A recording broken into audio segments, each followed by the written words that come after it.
우리 하나님 말씀 보겠습니다. 여러분들 선교 가셨을 때 저희들끼리 창세기 34장 마무리를 했고요. 홈페이지에서 다시 들으시고 따라오시기 바라고요. 오늘은 창세기 35장입니다. 1절부터 15절까지의 말씀 보겠습니다. 창세기 35장 1절부터 15절까지의 말씀. 1절부터 저와 한 절씩 읽겠습니다. 하나님이 야곱에게 이르시되 일어나 베델로 올라가서 거기 거주하며 내가 내 형 에서의 낯을 피하여 도망하던 때에 내가 내게 나타났던 하나님께 거기서 제단을 쌓으라 하신지라.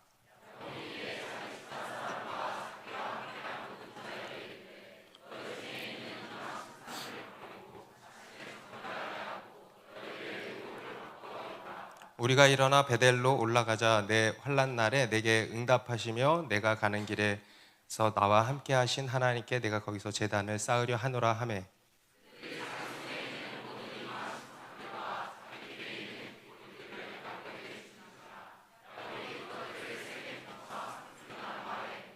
그들이 떠났으나 하나님이 그 사면 고울들로 크게 두려워하게 하셨으므로 야곱의 아들들을 추격하는 자가 없었더라.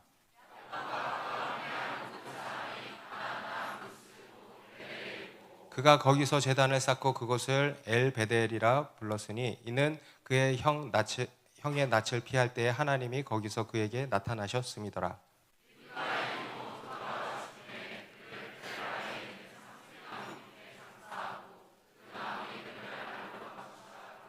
야곱이 바단 아람에서 돌아오매 하나님이 다시 야곱에게 나타나사 그에게 복을 주시고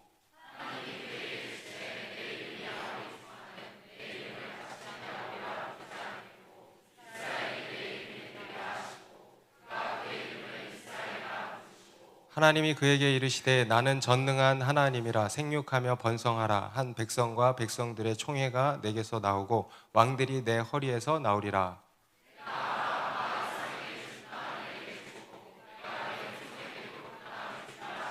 하나님이 그와 말씀하시던 곳에서 그를 떠나 올라가시는지라.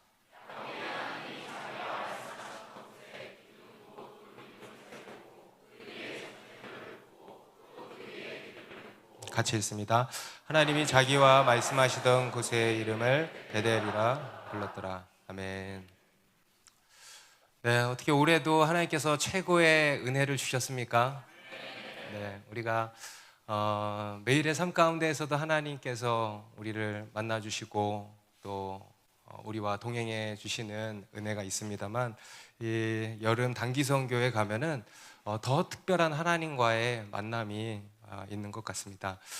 또 하나님께서 행하시는 놀라운 일들을 이제 보게 되는 것이죠. 그러면서 정말 하나님이 살아계시는 줄을 알았지만 정말 살아계시는구나 하는 우리의 믿음이 한 단계 더 업그레이드 되는 그런 은혜의 시간이 되기도 하는 것 같습니다.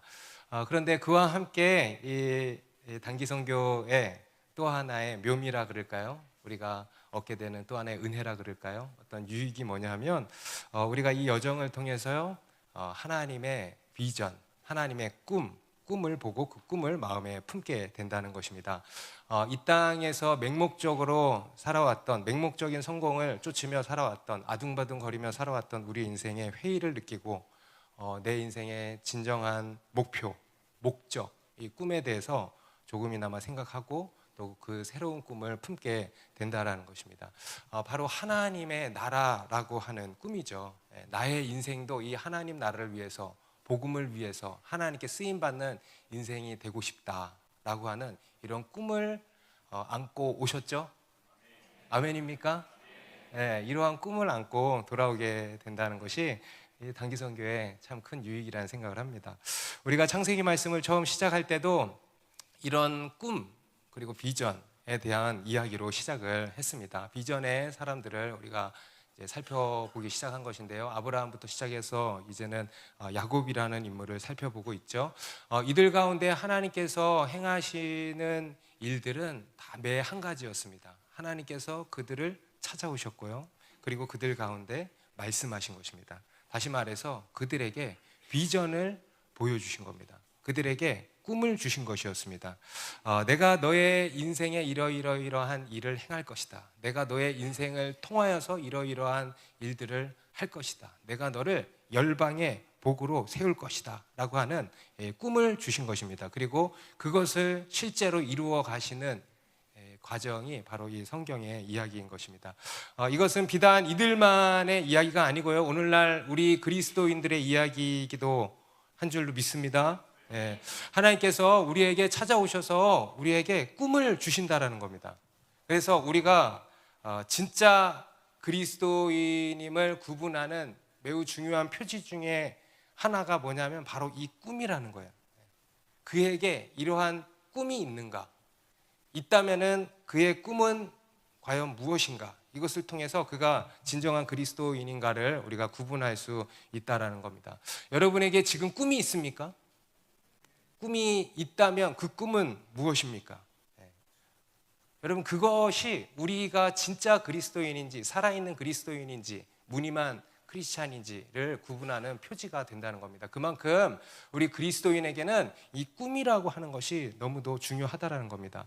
오늘 우리가 읽은 이 본문의 이야기를 통해서도요, 하나님께서 또 한 번 우리에게 그런 말씀을 하신다는 생각이 들어요. 오늘 말씀을 통해서 우리 안에 하나님의 꿈이 심겨지고 회복되는 은혜가 있기를 바랍니다. 야곱은 고향을 떠난 지 20년 만에 다시 가나안으로 돌아왔습니다. 그리고 세겜이라는 지역에 머물기 시작해서 벌써 10년 넘는 시간 동안 그곳에 머물게 되었죠. 그런데 그러던 어느 날 그의 집에 한 가지 아주 큰 불상사가 생긴 겁니다. 그의 딸 디나가 세겜에 세상 구경을 하러 나갔다가 세겜의 추장인 세겜에게 강간을 당하는 끔찍한 일이 벌어진 것입니다. 그리고 그걸로 끝나는 게 아니고요, 그것에 격분한 그의 오라비들 시므온과 레위가 그 몰래 세겜성에 침투해 들어가서 그 세겜의 모든 남자들을 다 죽이는 그런 끔찍한 일이 발생한 것입니다. 야곱의 인생에 또 한 번, 어쩌면 이전보다 훨씬 더 큰 일이에요, 그죠? 또 한 번 큰 위기가 들이닥치게 된 겁니다. 이것은 전적인 타락한 우리 인간의 잘못으로 인해 일어난 일입니다. 우리 인간의 죄로 인해서 일어난 일들이지만 하나님께서는 이 일을 통해서도 하나님의 일을 하셨다라는 거죠. 바로 영적으로 깊은 잠에 빠져버린 이 야곱을 깨우신 것이었습니다. 이 디나의 일은 야곱을 베델로 부르시는 하나님의 징계의 채찍이자 또 사랑의 초청장이라고 할 수 있는 것입니다. 기독교 변증가인 C.S. 루이스가 그런 이야기 했죠. 고난은 우리를 향한 하나님의 확성기다. 여러분, 하나님께서는 야곱에게 이미 말씀하셨을 것입니다. 베델로 올라가라, 베델로 올라가라 말씀하셨을 것이지만 야곱이 그것을 알아듣지 못했던 것이죠. 그래서 이번에는요, 고난이라고 하는 확성기에 대고, 오늘 우리 간증한 성녀 형제님, 하나님이 잠에서 깨지를 하니까 확성기에 대고 말씀을 하신 거예요. 그렇게 야곱과 그의 가족은 또 한 번 큰 위기 가운데 봉착하게 되었습니다. 그들이 세겜의 남자들을 모조리 죽였다는 소식이 주변에 다 전해지게 되면서요, 그 주변의 동맹국들을 비롯한 여러 민족들이 이 야곱의 가족을 응징하러 올 수 있는 그런 일촉즉발의 상황이었던 것입니다. 그런 가운데에서 야곱은 어땠겠어요? 또 한 번 너무 두려웠겠죠. 그런데요, 그때 또 한 번 우리 하나님께서 그를 찾아와 주셨다라는 겁니다. 우리 1절의 말씀을 같이 읽습니다. 시작. 하나님이 야곱에게 이르시되 일어나 베델로 올라가서 거기 거주하며 네가 내 형 에서의 낯을 피하여 도망하던 때에 내게 나타났던 하나님께 거기서 제단을 쌓으라 하신지라. 여러분, 1절의 말씀이 어떻게 시작합니까? 하나님이 야곱에게 이르시되. 여러분, 성경을 보다 보면 아주 감동적인 장면들이 많이 나오잖아요. 물론 사람들마다 그 포인트가 다 다르긴 하겠습니다만 저는요, 늘 이 부분이 감동이에요. 하나님이 이르시되. 할렐루야. 하나님께서 우리 인간을 찾아와 주시고요, 그리고 그런 우리 인간에게 말씀하신다는 거예요. 여러분, 생각하면 할수록 너무나도 감격스럽고 신비롭고 놀랍지 않습니까? 천지 만물을 지으신 하나님, 여러분, 우주에서요, 지구를 보면 점으로 보여요. 그 지구 안에 있는 우리들이 보이긴 하겠습니까? 그런데 그러한 우리를 하나님이 찾아내시고 그러한 아브라함을, 이삭을, 야곱을 찾아내시고 그들에게 친히 찾아가셔서 말씀해 주신다는 거예요. 그리고 그들의 인생 가운데 늘 함께 하시다가 위기 때마다, 어떤 중요한 인생의 터닝 포인트 때마다 찾아가셔서 말씀하시고 그 길을 인도해 주신다는 겁니다. 여러분, 이걸 가지고 은혜라 그러는 거예요. 이걸 가지고 소망이라 그러는 거예요. 여러분, 이 외에 다른 은혜가 어디 있으며 이 외에 다른 소망이 어디 있습니까? 하나님이 우리에게 찾아와 주시지 않았다면 어쩔 뻔했습니까? 그죠? 앞으로도 하나님이 우리에게 찾아와 주실 거라는 것이 없다면 어떻게 했습니까? 소망이 없는 거죠. 여러분, 이것이 하나님의 은혜고 소망인 것입니다. 하나님이 이르시되 빛이 있으라 하시니 빛이 있었고, 여러분, 하나님의 역사는 다 여기에서 시작되는 거예요. 그래서 여러분, 우리가 늘 무엇을 기다리는 것입니까? 바로 이 하나님의 말씀을 기다리는 거예요. 그래서 우리가 이 자리에도 나오고요, 그래서 우리가 단기 선교도 가고요, 그곳에 가면 그곳에서 들리는 음성이 있다 그러잖아요. 듣고 오셨습니까? 네. 그래서요, 우리가 매일 기도의 자리에 나오고요, 매일 하나님의 말씀의 자리에 나와서 하나님 앞에 머무르는 것입니다. 하나님이 이르시기를 기다리는 것이죠. 하나님께서는 또 한 번 인생의 위기 가운데 두려워 떨고 있는 야곱에게 찾아오셔서 말씀하셨습니다. 뭐라고 하시냐? 일어나 베델로 올라가라. 따라해보세요. 일어나 베델로 올라가라. 베델로 올라가서 거기서 거주해라. 그리고 거기서 나 하나님께 제단을 쌓으라 하신 것입니다. 여러분, 우리 생각에는요, 지금의 상황에서 하나님이 나타나셔서 이놈들 해야 되는 거 아닙니까? 지금 대형 사고를 쳤잖아요. 그러면요, 지금 하나님이 나타나셔서 뭐라 그러셔야 돼요? 이놈들, 난 더 이상 못 참겠다. 내가 너를 선택한 것을 내가 후회하노라. 다시 취소하노라.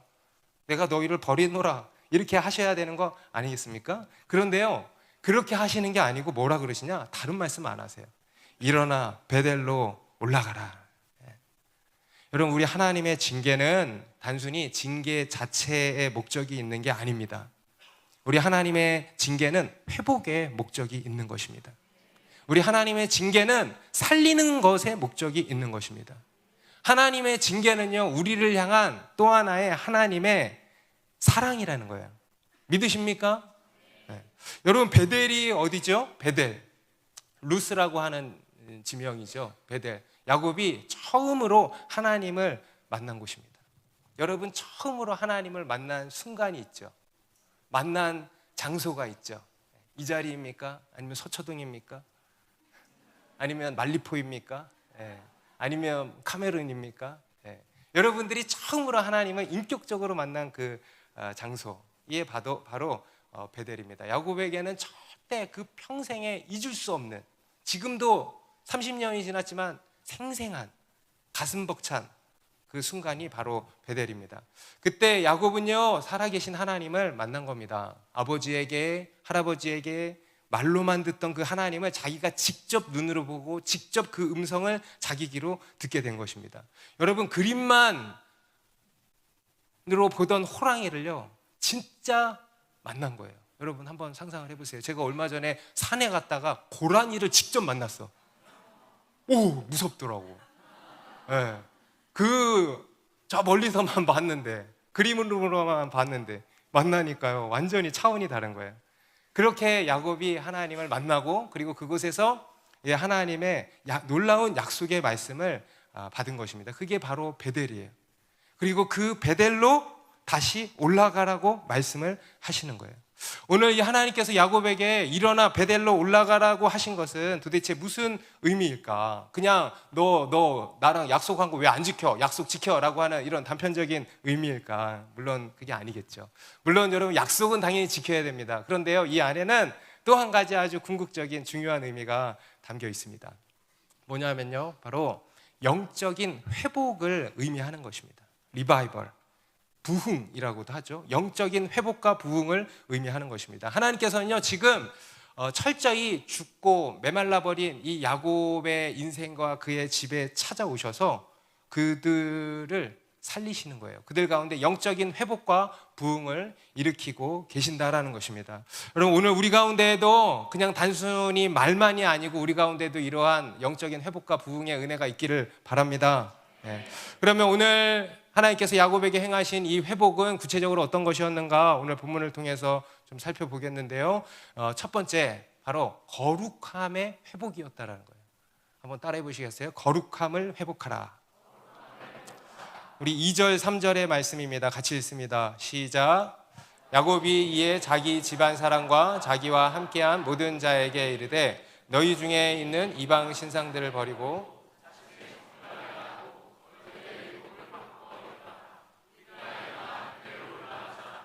내 환난 날에 내게 응답하시며 내가 가는 길에 나와 함께 하신 하나님께 내가 거기서 제단을 쌓으려 하노라. 네. 여러분, 우리 지난주에 선교 가신 분들은 못 보셨겠지만 지지난주에 보셨구나. 야곱이 많이 달라졌죠. 여러분, 앞에서 야곱은요 어떻게 하고 있었어요? 이러고 있었어요. 뿔먹은 벙어리처럼 눈만 껌뻑. 자기 딸이 강간을 당하고 그 가해자의 아버지가 찾아와가지고 우리랑 통혼하자고 자빠졌는데 그 앞에서 아무 저항도 못하고 이렇게 영적인 철저한 무기력 가운데 빠져있는 그런 상태였습니다. 그런데요, 지금은 그와 완전히 180도 바뀌었어요. 완전히 달라졌어요. 어떻게 사람이 이렇게 획가닥 바뀔 수 있는가? 여러분, 바로 이것이 고난의 미력입니다. 오늘 들으셨죠? 이번만이길 바래요. 아멘? 네. 이게 고난의 유익인 것입니다. 여러분, 우리는요 영적인 깊은 잠에 빠지면은요 좀처럼 깨어나지를 못합니다. 정말 그래요. 다윗도 그랬잖아요. 그죠? 그런데요 고난이 오면 그제야 잠에서 깨어난다는 거예요. 고난이 오면 우리의 육이 죽고 영이 살아나게 된다는 것입니다. 고난은요 우리의 영을 살리는 하나님의 특효약이다라는 것입니다. 그리고 두 번째로 야곱이 이 고난 중에 누구를 만났어요? 여러분, 고난만 당하면 안 돼. 고난만 당하면 안 돼. 그럼 힘들기만 하죠. 고난 중에 누구를 만나야 돼요? 하나님을 만나는 거예요. 여러분, 우리가 하나님을 만나잖아요. 그러면 획가닥 바뀌어요. 할렐루야.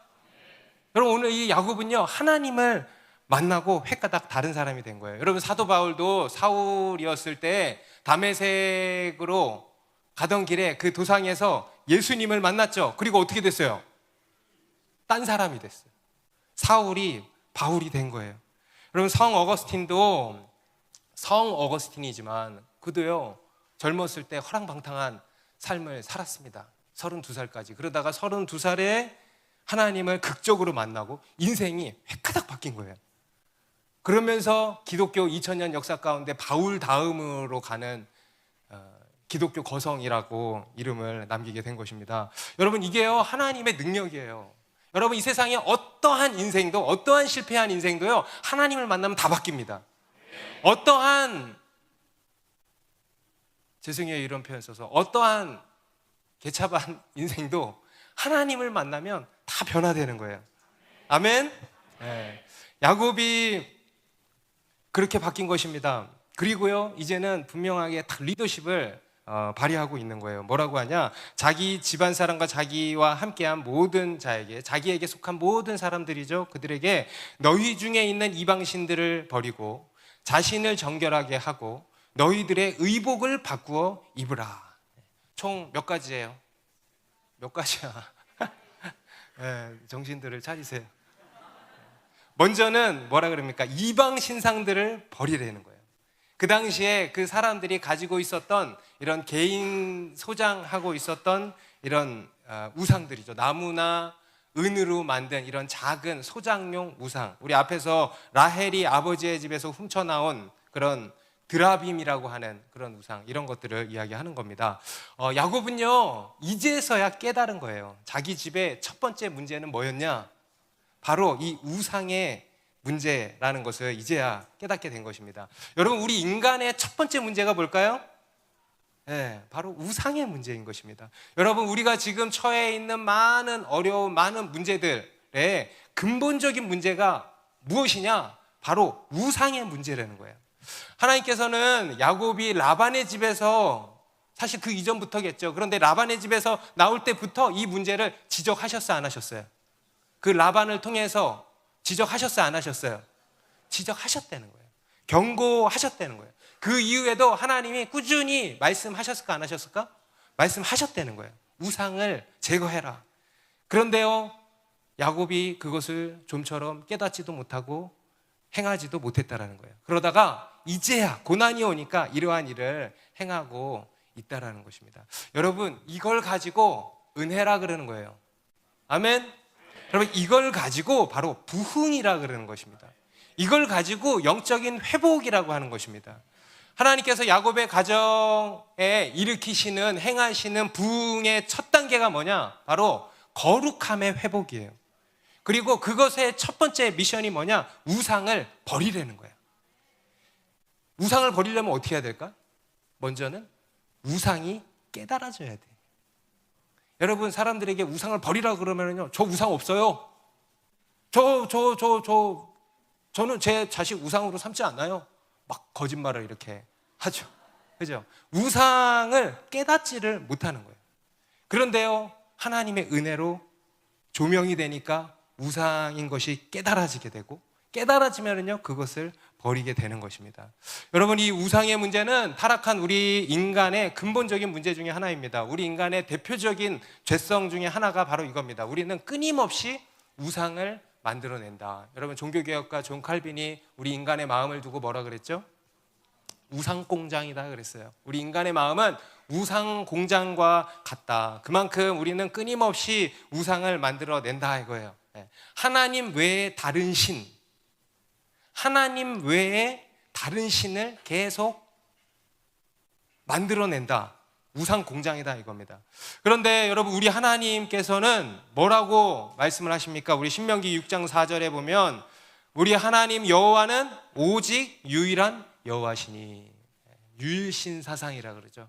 우리 하나님 여호와는 오직 유일한 여호와시니. 여러분, 이것이 우리 신앙의 첫 번째 고백입니다. 따라해 보세요. 우리 하나님은 오직 유일한 여호와십니다. 오직 하나님만이 참 하나님이십니다. 아멘입니까? 여러분, 이것이 우리 그리스도인의 첫 번째 고백이고요. 그리고 이러한 고백으로 살아가는 게 우리 그리스도인의 삶인 것입니다. 우리 하나님만이 유일한 하나님이시고 그 외의 것들은 다 헛된 우상이다 이거예요.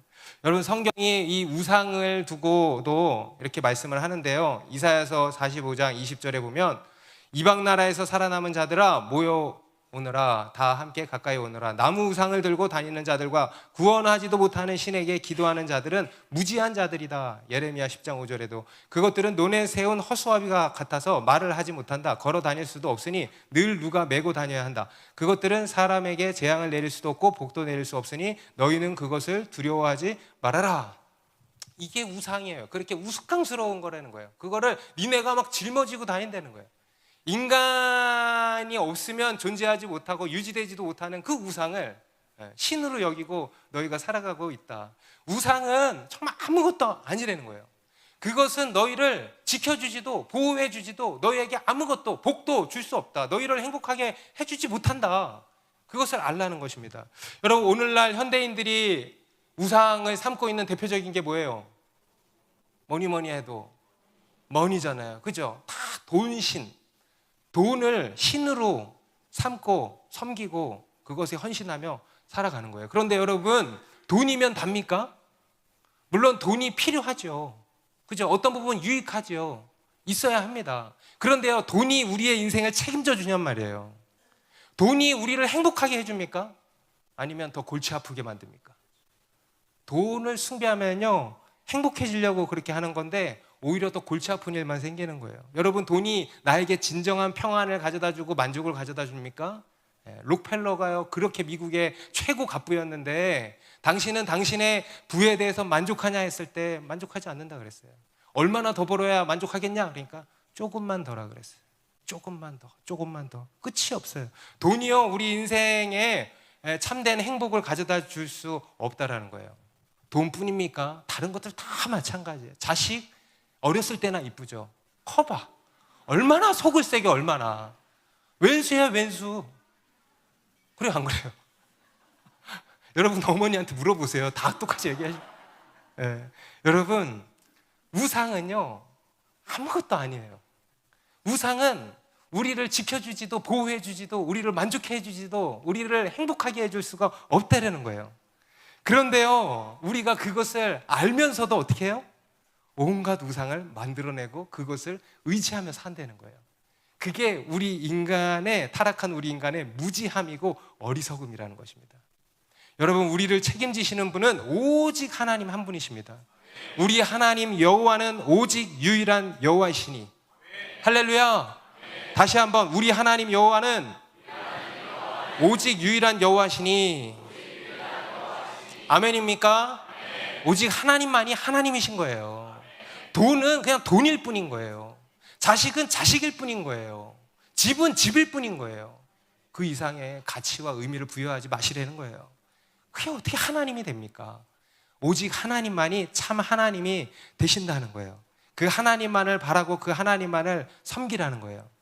모든 헛된 우상들을 다 버리라는 것입니다. 여러분, 이러한 우상들로부터 다 자유케 되시길 바랍니다. 그리고 두 번째로, 자신을 정결하게 해라.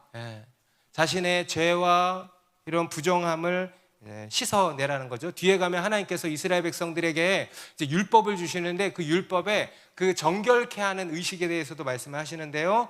이제 이렇게 하라고 하십니다. 옷을 빨고, 세탁, 옷을 빨고 또 몸을 물로 씻으라. 이것은 이제 그 당시에 했던 이제 의식일 뿐인 것이고요. 그것의 진짜 의미하는 바가 뭘까?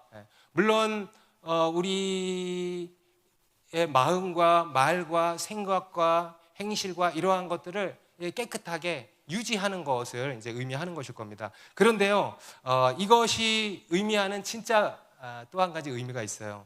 우리 그리스도인에게 정결하게 한다는 것은 무엇인가? 바로 회개를 의미하는 것입니다. 여러분, 우리 인간이 어떻게 정결해질까요?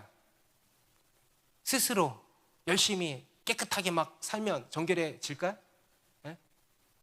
열심히 기도하면 정결해질까요? 열심히 교회 다니고 봉사하고 또 말씀도 열심히 보면 정결해질까요? 아니에요.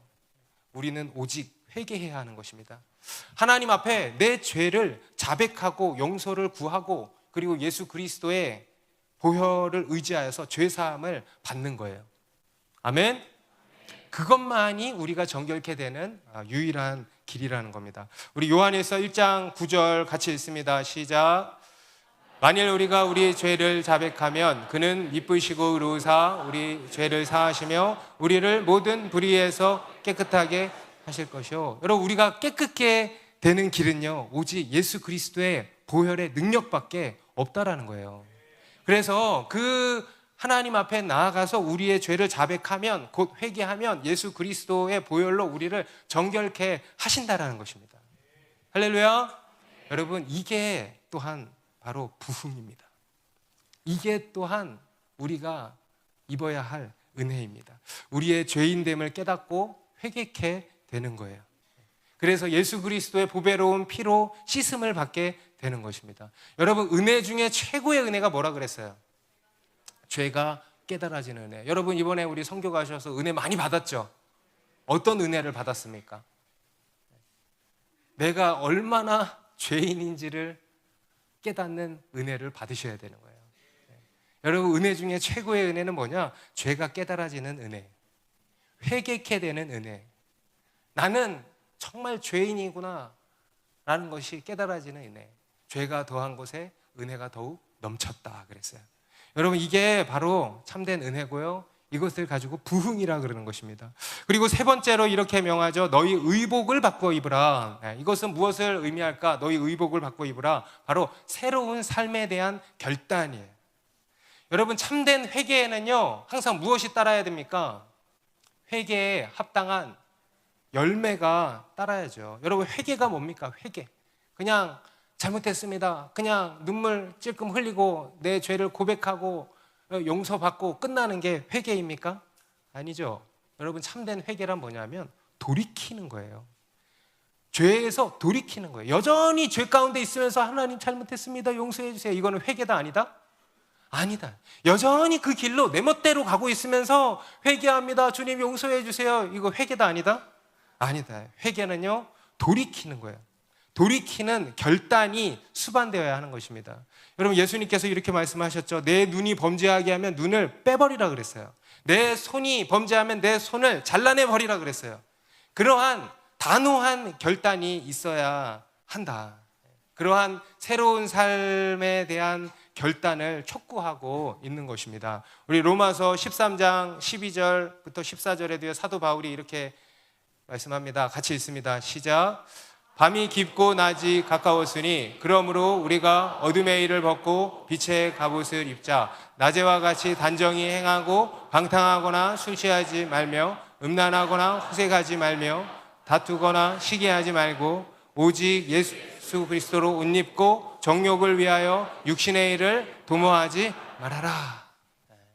여러분, 믿음이라는 것은요, 결단입니다. 새로운 삶에 대한 결단이 믿음이에요. 내가 예수 그리스도로 말미암아서 새로운 피조물이 되었죠. 믿으십니까? 여러분에게 이러한 믿음이 있습니까? 네. 그러면은요, 그 믿음에는 무엇이 포함되어 있어야 되냐면 새로운 삶에 대한 의지적 결단이 수반되는 거예요. 내가 믿음이 있으면요, 내가 이렇게 살리라 라고 하는 의지, 결단이 있어야 된다는 것입니다. 여러분, 이게 바로 은혜고 부흥입니다. 우상을 버리고요, 내 죄를 자복하고 회개하고요, 새로운 삶에 대해서 결단하는 이런 거룩함의 회복, 이것이 부흥의 첫 번째 단계라는 거예요. 여러분, 이러한 부흥이 우리 가운데도 일어나기를 바랍니다. 그럼 우리가 부흥이다 하면은요, 막 그냥 막 사람들이 막 많이 교회가 커지고 막 뜨겁게 예배를 드리고 막 기도 막 뜨겁게 하고, 그게 아니에요. 여러분, 부흥의 1단계는 뭐냐면요, 회개의 역사예요. 회개 없는 부흥은 부흥이라고 할 수가 없는 것입니다. 실제로 우리 기독교 2000년 역사 가운데 있었던 대부흥 사건들을 연구해 보면은요, 이 한 가지 공통점들이 다 있었어요. 많은 사람들이요, 첫 번째로 자기의 죄를 깨닫고 찔림을 받고 아파하고 통에 자복하고, 그리고 우상을 버리고, 그리고 그들의 삶이 급격하게 변화되었다라는 거예요. 바로 회개의 역사들이죠. 강력한 회개의 역사들이 있었다는 거예요. 그래서 실제로 그러한 부흥의 역사가 있었던 지역에서요, 실제로 범죄율이 확 떨어지고요, 술집들이 다 망해버렸대. 실제로 그랬어요. 미국의 대각성 운동 때도 그랬고요, 유럽에서 있었던 경건 운동 때도 그랬고요. 술집들이 다 문을 닫았대. 그리고 길거리에서 서서 기도하는 사람들, 여러분 선교 가셔서 길거리에서 서서 기도했어요? 네, 그러한 일들이 있었다라는 것입니다. 여러분, 이게 하나님께서 우리 가운데 행하시는 부흥입니다. 그리고요, 중요한 것은 이것은요, 오직 누구만 하실 수 있다? 하나님만 하실 수 있는 거예요. 여러분, 우리가 무슨 회개를 하겠습니까? 내가 죄인인 줄도 모르는 우리가. 하나님이 하시는 거예요. 여러분, 이러한 부흥의 역사가 우리 가운데 있기를 바랍니다.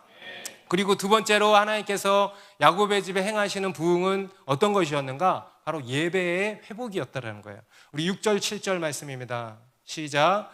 야곱과 그와 함께한 모든 사람이 가나안 땅 루스 곧 베델에 이르고 그가 거기서 제단을 쌓고 그곳을 엘베델이라 불렀으니 이는 그의 형의 낯을 피할 때 하나님이 거기서 그에게 나타나셨습니다. 야곱과 그와 함께한 모든 사람이 이제 베델로 갔다 그러죠. 그리고 그 베델에 가서 가장 먼저 뭘 했대요? 집을 지었대요. 제단을 쌓았다는 거예요. 곧 예배를 드렸다는 것입니다. 물론 앞에서 야곱이 예배를 안 드렸냐? 아니죠. 우리 앞에서도 보면 세겜에서도 야곱은 제단을 쌓았습니다. 그곳에서도 제사를 드렸다는 거예요. 그런데 여러분, 제사를 드리면 그게 다 참된 제사입니까? 그곳에서 드리는 제사에 여러분 하나님의 임재가 있었을까요? 그 세겜에서 야곱이 드리는 제사에 하나님의 말씀이 있었습니까? 그래서 하나님과의 인격적인 거룩한 만남이 있었습니까? 만약에 있었다면 야곱이 거기서 그렇게 머무르며 살지 않았을 것입니다.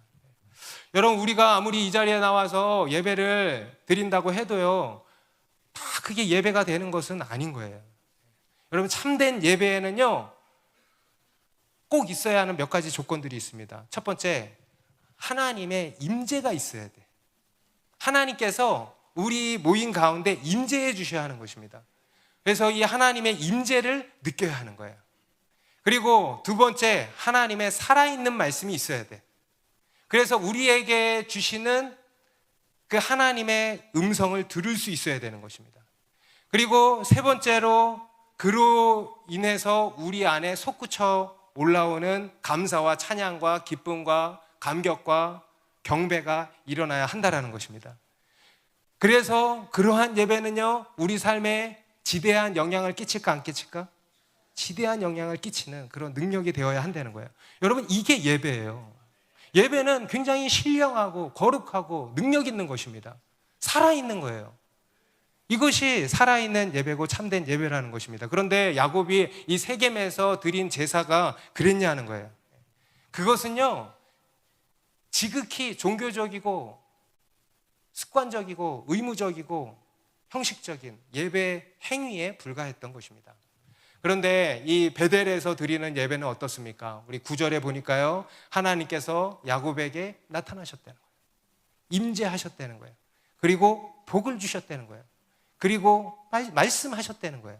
곧 예배가 회복되었다는 거예요. 여러분, 그냥 나와서 예배 드린다고 그게 다 예배가 아니에요. 여러분, 우리의 예배가 회복되어야 됩니다. 살아있는 예배로, 예배의 감격이 회복되었다는 거예요. 죽은 예배에 하나님의 생기가 들어가서 예배가 살아났다는 거예요. 그래서 그 예배 가운데에 하나님의 강한 임재가 느껴지고요, 하나님의 살아있는 말씀이 들려오고요, 하나님과의 인격적인 만남이 다시 일어났다는 거예요. 다시 말해서 야곱에게 이 하나님과의 첫사랑이 회복되었다는 것입니다. 여러분, 베델은 어디냐? 바로 하나님과의 첫사랑의 장소입니다. 처음으로 하나님이 인격적으로 만난 것, 하나님과의 그 첫사랑의 순간, 장소가 바로 이 베델입니다. 그래서 일어나 베델로 다시 올라가라 하신 것은요, 무슨 말씀이냐? 하나님과의 처음 사랑을 다시 회복하라는 거예요. 아멘. 여러분, 이게 바로 부흥이에요. 이게 바로 회복이에요. 하나님과의 첫사랑을 회복하는 거. 여러분, 하나님과의 첫사랑을 기억하십니까? 기억이 아예 안 나십니까? 여러분, 이 처음 사랑을 회복하게 되시기 바랍니다. 여러분, 그러한 부흥이 우리 가운데 있기를 바랍니다.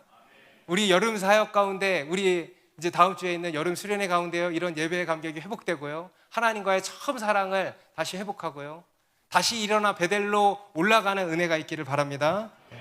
그리고 세 번째로, 하나님께서 이 야곱의 집에 행하신 부흥 운동은 어떤 것이었는가? 거룩함을 회복하고, 또 예배를 회복하고, 그리고 사명을 회복하는 것입니다.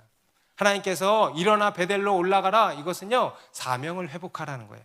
다시 말해서 우리에게 주신 하나님의 꿈을 회복하라는 거예요. 우리 9절 10절 같이 읽어볼까요? 시작. 야곱이 바단 아람에서 돌아오매 하나님이 다시 야곱에게 나타나 그에게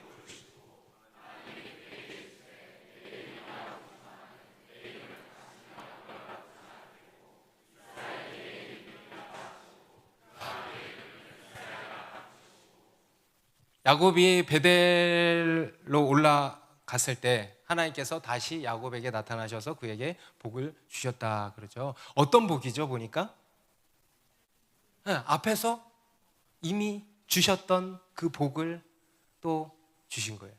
야곱에서 이스라엘로 바꾸어 주신 그 복. 좀 실망하셨습니까? 좀 의아하다는 생각이 드십니까? 왜 전에 줬는데 이번에는 딴 거 줘야 되는 거 아니야? 여러분, 하나님께서 우리에게 주시는 복은 하나, 오직 예수 그리스도. 예수 그리스도로 말미암아서 하나님의 자녀가 되는 것, 예수 그리스도로 말미암아서 우리가 새로운 인생이 되는 것, 예수 그리스도로 말미암아서 개차반이었던 내 인생이 180도 하나님이 쓰시는 인생으로 바뀌는 것. 여러분, 이 복 외에 다른 무슨 복이 있으며 다른 무슨 복이 필요하겠습니까? 그렇죠? 그 복을 또 주시는 거예요. 하나님이 주실 복은 이거 하나인 거예요. 그리고 두 번째로, 왜 이렇게 똑같은 말씀을 새삼스럽게 하셨을까? 그야말로 회복인 거예요. 회복. 이거 똑같은 거 아니에요. 회복이에요. 여러분, 생각을 해보십시오. 지금 이 야곱은요, 야복강에서 하나님께 이 복을 받은 지 10년이 넘었습니다. 더군다나 지금 어떤 상황이에요? 그의 아들들이요, 개판을 쳐놓은 상황이에요. 세겜 남자들을요 다 죽여버렸어요. 너무 상상할 수 없는 끔찍한 일이 벌어졌어요. 다시 말해서 모든 것이 끝난 상황이었어요. 스스로 더 이상 자기를 이스라엘이라고 할 수 없는 상황이라는 거예요. 하나님과의 언약을 더 이상 운운할 수 없는 그런 상황이라는 거예요. 조금도 생각할 수 없는 그런 상황이라는 거예요. 철저히 망한 상황이라는 거예요. 그런데요, 그런 가운데에서 하나님이 이렇게 말씀하시는 거예요. 너는 여전히 이스라엘이다. 그럼에도 불구하고 그러한 하나님의 복은 유효하다는 거예요. 할렐루야. 그럼에도 불구하고 하나님의 언약은 여전히 건재하다 이거예요. 그럼에도 불구하고 너는 내 아들이라 이거예요. 여러분, 내 아들이 그러면 아들이 아닌 게 됩니까? 그럼에도 불구하고 내 아들이잖아요. 하나님이 말씀하신, 그럼에도 불구하고 너는 내 백성이다. 너는 여전히 이스라엘이라. 네가 아무리 실패했다 할지라도 너는 내 아들이라 라고 말씀을 하시는 것입니다. 여러분, 우리 하나님의 약속은, 하나님의 은혜는 결코 취소라는 게 없습니다. 포기라는 게 없습니다. 불가능이라는 것도 없습니다. 우리의 어떠함으로 인해서 결코 취소되지 않는다는 거예요. 이 세상에 어떠한 것도 그 하나님과의 언약을요 흔들 수 없다는 거예요. 빼앗을 수 없다는 거예요. 우리를 향한 하나님의 사랑과 은혜는 한계가 없습니다. 로마서 11장 29절의 말씀처럼 하나님의 은사와 부르심에는 후회하심이 없느니라. 할렐루야. 와, 놀랍죠? 놀라세요. 와, 네. 어떻게 그럴 수 있는가? 11절에 그 이유가 나오죠. 11절, 하나님이 그에게 이르시되 나는 전능한 하나님이라. 생육하며 번성하라. 한 백성과 백성들의 총회가 내게서 나오고 왕들이 내 허리에서 나오리라. 이하 같이 읽습니다. 내가 아브라함과 이삭에게 준 땅을 내게 주고 내가 내 후손에게도 그 땅을 주리라 하시고 하나님이 그와 말씀하시던 곳에서 그를 떠나 올라가시니라. 네. 하나님이 어떤 하나님이시래? 어떤 하나님이시래? 전능한 하나님, 엘 샤다이. 나는 전능한 하나님이라는 거예요. 너희가 아무리 말아먹고 개판을 친다 하더라도 그럼에도 불구하고 여전히 내 복은 유효하다. 내 언약은 여전히 건재하다. 이것입니다. 전능한 하나님, 신실한 하나님이시기 때문에 그 하나님의 어떠하심으로 인해서 이 모든 것을 이끌어 가시고 끝내 이루어 내신다라는 거예요. 아멘. 그 하나님께서 뭐라 그러세요? 생육하며 번성하라 이거예요. 한 백성과 백성들의 총회가 내게서 나오고 왕들이 내 허리에서 나오리라. 앞에 아브라함에게 말씀하셨던, 또 이삭에게 말씀하셨던, 그리고 또 30년 전에 베델에서 야곱에게도 말씀하셨죠. 내 자손이 땅에 티끌같이 되어 네가 동쪽과 서쪽과 북쪽과 남쪽으로 퍼져나갈지며 땅의 모든 족속이 너와 내 자손으로 말미암아 복을 받으리라 하셨는데, 그에 대해서 또 한 번 분명하게 말씀하시고 확인시켜 주신 것입니다. 생육하며 번성하라. 그리고 더 나아가서 네 허리에서 왕들이 나오리라. 여러분, 단순히 네가 큰 민족이 될 거야, 네 사업이 대박 날 거야, 네 민족이 커질 거야, 뭐 이런 이야기입니까? 여러분, 아무리 커져도 예수 그리스도와 관계가 없으면 말짱 꽝이야. 꽝. 예수와 관계없는 인생 아무리 성공해도 다 꽝이란 말이에요. 그런 게 아니에요. 이건 뭐냐? 여러분, 내 허리에서 왕들이 나오리라. 다윗 왕도 나오고 솔로몬도 나오고 다 꽝이라는 거예요. 그런 거 뭐냐? 바로 왕 중의 왕 예수 그리스도께서 나오신다는 거예요. 예수가 중요한 거예요. 그래서 이 예수 그리스도로 말미암는 하나님의 백성들이 생육하고 번성하게 될 것이라는 겁니다. 그래서 여러분, 이 약속은요, 오늘날 우리에게도 유효하다 안 하다? 하다 안 하다? 오늘날 우리에게도 여전히 유효하다라는 거예요. 수많은 영혼들이 예수 그리스도 앞에 나와서 예수를 주로 시인하고 그 발 앞에 무릎을 꿇게 되는 일들이 일어나게 될 거다라는 거예요. 오늘날에도 수많은 하나님의 백성들이 출현하게 된다는 거예요. 그렇게 영적으로 생육하고 번성하게 된다는 거예요. 그러한 놀라운 복을요, 저와 여러분에게 하나님이 주시는 거예요. 이러한 하나님의 꿈을 우리에게 주신 것입니다. 그리고 그것을 예수님께서도 승천하시기 전에 마태복음 28장 19절 20절에 이렇게 말씀하셨죠. 같이 읽습니다. 시작. 그러므로 너희는 가서 모든 민족을 제자로 삼아 아버지와 아들과 성령의 이름으로 세례를 베풀고 내가 너희에게 분부한 모든 것을 가르쳐 지키게 하라. 볼지어다 내가 세상 끝날까지 너희와 항상 함께 있으리라 하시니라. 창세기 1장 28절에서 생육하고 번성하여 땅에 충만하라 정복하고 다스리라는 지상 대명령이 이제 예수님을 통해서 이렇게 선포가 되는 거예요. 모든 민족을 제자로 삼아 아버지와 아들과 성령의 이름으로 세례를 베풀고 내가 너희에게 분부한 모든 것을 가르쳐 지키게 하라. 하나님의 백성들이 생육하고 번성하도록 하라는 거예요. 여러분, 이것은 약속이면서, 여러분, 하나님의 복은요 약속의 형태로 먼저 주어집니다. 그런데 그 약속은요 약속이면서 동시에 사명이에요. 약속이면서 동시에 명령이에요. 명령, 의무예요. 그래서 우리가 원하면 받고 원하지 않으면 안 받고 이런 게 아니에요. 우리의 숙명과도 같은 것입니다. 그러니까 이러한 꿈을 우리 모두에게 주셨다는 거예요. 그리고 그 꿈을 오늘 이 야곱의 집에 회복시키고 계신다는 거예요. 여러분, 이게 오늘 하나님께서 야곱에게 또 우리에게 행하시는 부흥이라고 하는 것입니다. 여러분, 오늘 본문이요 성경에 나오는 그 부흥의 롤 모델이에요. 바로 꿈을 주시고 꿈을 회복시켜 주신다는 거예요. 우리 잠언서 29장 18절에요 꿈이 없는 백성은 망한다 그랬어요. 여러분, 우리 그리스도인은요 무엇보다 뭐가 있어요? 꿈이 있어야 돼. 꿈이 있는 사람은요 늙지도 않는다 그랬어요. 할렐루야. 꿈이 있는 사람은요 넘어져도 다시 일어나요. 꿈이 있는 사람은 망하지 않아요. 우리 그리스도인에게는요 이러한 꿈이 있어야 돼요. 여러분, 성경에 나오는 모든 믿음의 사람들 다 비전의 사람들이었어요. 꿈이 있었어요. 여러분, 사도 바울의 인생을 무엇이 그렇게 만들었습니까? 바로 이 하나님의 꿈이에요. 2000년 기독교 역사 가운데 맹활약했던 위대한 믿음의 영웅들도 보면은요 다 뭐냐? 꿈이 있었어요. 우리나라의 그런 훌륭한 믿음의 선배님들을 보면은요 다 꿈이 있었어요. 민족 복음화라고 하는 꿈이 있었고요, 세계 선교라고 하는 꿈이 있었고요, 다음 세대를 세우고자 하는 그런 꿈이 있었어요. 그 꿈이 그들로 계속 달려가게 만든 거예요. 그 꿈이요 그 담을 넘게 만든 거예요. 그 꿈이요 어떤 고난과 역경도 이기게 만든 것입니다. 하나님께서는 우리에게 그러한 꿈을 주셨고 그 꿈을 회복시켜 주신다는 거예요. 여러분, 우리 그리스도인에게 타락이란 뭔지 아세요? 타락이란 죄에 빠지는 게 타락일까? 아니에요. 여러분, 우리 그리스도인에게 타락이란 꿈을 잃어버리는 것입니다. 꿈을 잃어버리고요 헛된 꿈을 꾸고 살아가는 것이 타락이에요. 꿈을 잃어버리면 다 끝나버려요. 하나님의 꿈을 잃어버리고 그냥 이 땅에서 세상 사람들이 사는 것처럼 맹목적이게 성공을 추구하며, 성공하는 이유가 뭐야? 그러면 몰라. 그냥 성공이 목적이래. 건물주 되는 게 목적이래. 돈 많이 버는 목적이 뭐야? 그럼 몰라. 생각을 안 해봤어. 그냥 돈 많이 버는 게 목적인 거예요.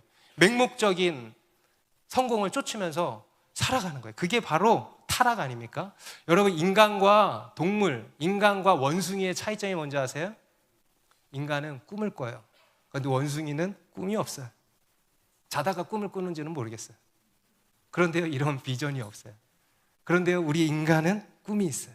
여러분, 하나님이 우리 인간에게 주신 최고의 선물이 뭔지 아십니까? 뭔지 아십니까? 바로 꿈이에요. 여러분에게 이 꿈이 있습니까? 여러분의 꿈은 무엇입니까? 하나님께서는요 오늘날 우리에게 동일한 꿈을 주셨다는 거예요. 바로 하나님의 나라라고 하는 꿈, 민족 복음화라고 하는 꿈, 세계 선교라고 하는 꿈, 다음 세대 선교라고 하는 꿈, 모든 민족이 열방이 예수께로 나와 무릎을 꿇고 경배하게 되는 그 꿈. 수많은 아이들과 414 창이라고 있어요. 4세부터 14세까지 선교하자. 네. 모든 아이들과 청소년들이 예수의 꿈을 꾸며 자라나는 그 꿈. 그래서 여러분, 우리도 이제 학교를 이제 계획을 하는데 학교 이름이 더 드림이에요. 더 드림. 요에서 2장 28절에 내가 내 영을 만민에게 부어주리니 너희 자녀들은 장래일을 말할 것이며 늙은이는 꿈을 꾸며 청년들은 환상을 보리라. 이 말씀 주셔서 더 드림이라고 이름을 지었어요. 우리의 교육 목표는 딱 하나예요. 아이들에게 꿈을 심어주자. 여러분, 애들에게요 꿈만 심어주면요 그걸로 되는 거예요. 아무리 사고뭉치마가 돼도요 복음을 위한 사고뭉치가 될 거예요. 꿈을 심어주는 거예요. 여러분, 이 하나님의 꿈이 우리에게 있어야 된다는 겁니다. 여러분, 이번에 우리가 다녀온 이 단기 선교가요, 한 번에 그런 봉사 이벤트가 되지 않기를 바랍니다. 하나님이 여러분을 도전하셨어요. 하나님이 여러분에게 꿈을 주신 거예요. 다시 묻혀졌던 그 꿈을 꺼내서 보여주시고 회복시켜 주신 거예요. 여러분, 무엇을 위해서 일합니까? 무엇을 위해서 살아가고 있습니까? 하나님 나라를 위해서 사는 거예요. 하나님께 쓰임받기 위해서 사는 거예요. 이러한 꿈을 하나님께서 주신 줄 믿습니다. 이 꿈을 품고 계속, 여러분, 우리가 여름이 지나면 시들해지는 것이 아니라 우리의 사계절이 다 그리스도의 계절이 되기를 바랍니다. 기도하겠습니다.